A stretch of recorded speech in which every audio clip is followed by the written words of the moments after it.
বাংলায় যখন চলে আসে তখন আমাদের এসটিএফ তাকে ধরে, এটা তাদের ক্রেডিট। তারপরে হোম মিনিস্টার নিজে আমাকে ফোন করে বলছেন, এতদিন তো আমি বলিনি, মুখ করিনি, আজকে অত্যাচারে শেষ সীমায় গেছেন বলে।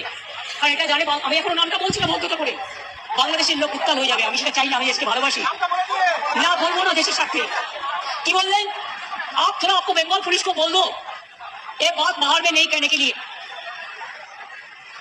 ये देश के लिए है। কাকে দিয়ে খুন করিয়েছিলেন, কার কার নাম বেরিয়েছিল? আজ গভর্নমেন্ট চেঞ্জ হলেও মনে রাখবেন, আমি তো সবটাই জানি। আমার হৃদয়টাই একটা কথা ভান্ডার, তথ্য ভান্ডার, সত্য ভান্ডার। মমতা ব্যানার্জির কথা, এই কথা পুরোপুরি স্পষ্ট। ইন্ডিয়ার র, ভারতের র এর পুরোপুরি ইন্টারোগেশনে এই হত্যাকাণ্ডটা হয়েছে, হাদির হত্যাকাণ্ডটা হয়েছে। অর্থাৎ অমিত শাহ একদম মমতা ব্যানার্জিকে প্রকাশ্য থ্রেট করছে, হাদির হত্যাকারীর ব্যাপারে কোনো কথা বলা যাবে না। শেখ মুজিবুর রহমান হত্যার পরেও ইন্ডিয়া এরকম একটা স্টেটমেন্ট দিয়েছিল, এই হত্যার ব্যাপারে তাদের কনসার্ন ছিল এবং তারা নাকি জানিয়েও ছিল। শুধু তাই না, মেজর জিয়াউর রহমানের হত্যার ব্যাপারেও ইন্ডিয়া প্রত্যক্ষ এই হত্যাকাণ্ডটা হচ্ছে সেনাবাহিনীর একদল কুয়ের মাধ্যমে করাইছে এবং বাংলাদেশের সাহস নাই মেজর জিয়াউর রহমান হত্যার বিচার করার। তাহলে আমাদের দেশের রাজনীতিবিদদের কাছে কি আসলে রাজনীতি আছে, না পুরোপুরি নিয়ন্ত্রণ করে পশ্চিমারা এবং প্রত্যক্ষ বলতে গেলে ইন্ডিয়া? সালাম আলাইকুম।